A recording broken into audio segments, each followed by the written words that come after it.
Adventures with Maxwell here, and just bringing you in because I did wrap up that 2 box bank wrapped penny hunt.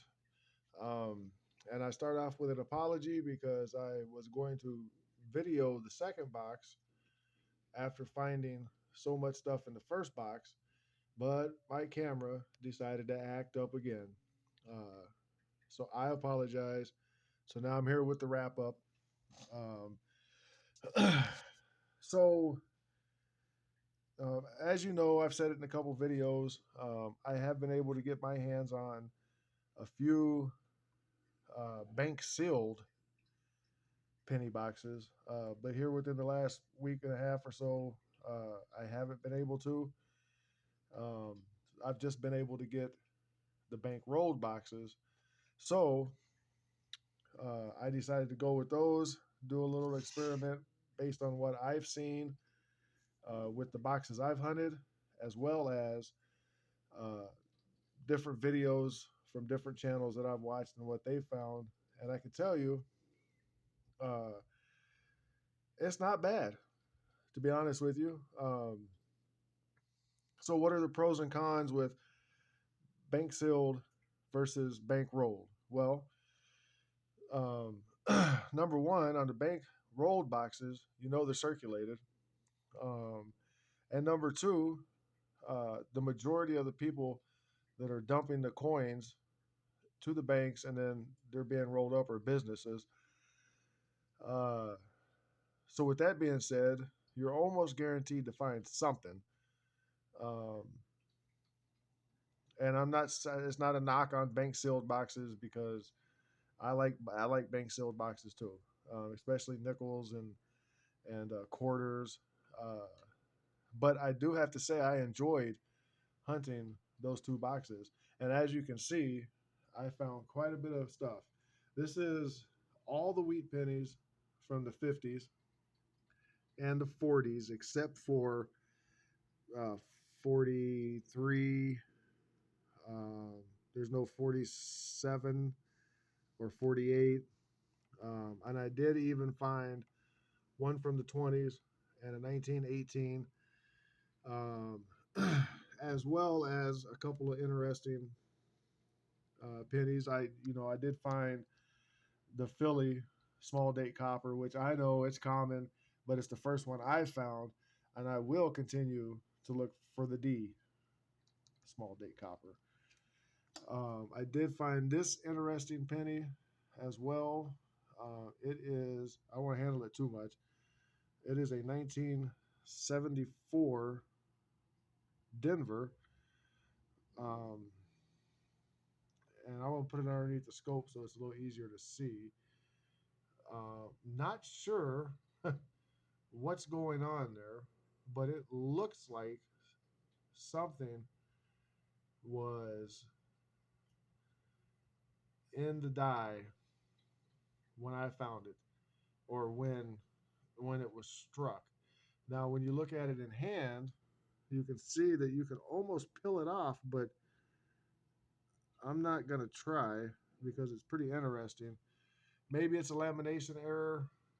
I'm not 100% sure, but based on what I'm seeing, it looks like that it is stuck to it, uh, and it's even going through the letters. I'm almost willing to bet that it was something was stuck on um, that die. Don't know what I should do with it. I have to ask a couple people. I've been holding on to it, been pretty excited about it because I've seen the videos where people have found staples, struck through planchets, all kinds of stuff. I did find a handful of pretty nice 2009 um, early years, Lincoln, whatever you want to call them, the early years, um, as well as a handful of very nice woody pennies, if you will. And I'm hoping to round out a collection. I haven't found much earlier than the 50s. In this round, I only found into the 60s, but I have a whole container full of ones that have a bunch from the 50s and the 40s. I did find quite a few Canadian pennies in these two boxes. I found three older S Mint coppers, 68, 71, 74, as well as um, two nicer, I think they're nicer, um, with the mixed pattern going on there with the copper ones, as well as this zinc one that looks pretty cool. I mean, that's awesome. Um, I found some 1959s. Apparently, there's a DDO on them. I need to go through and look to see what I can find there. Um, and then what else did I find? Well, that was pretty much it. What you would oh, and then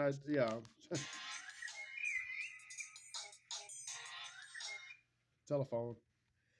I did find also a handful of very nice um, zinc coins, 2007, 2015, some 90s, and then some 80s that will go into my collection once I get my books.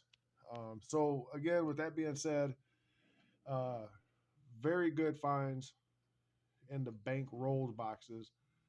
Um, and like I said, because they're going to be circulated, and a majority of the time, because of where they're coming from, they're not going to be cherry picked through.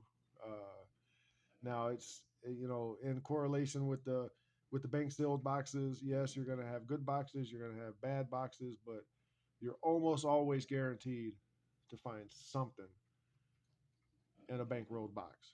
So if you like this video, give me a thumbs up. If you know what that is, if it looks like some sort of a strike through, leave a comment. Let me know what you think I should do with it. Um, it's not in horrible shape. Uh, and just because of that, if it is something, pretty cool, it may fetch some value. Let me know. Um, leave a like and a thumbs up. And like always, keep dreaming, keep living, keep hunting. I'll catch you on the next video.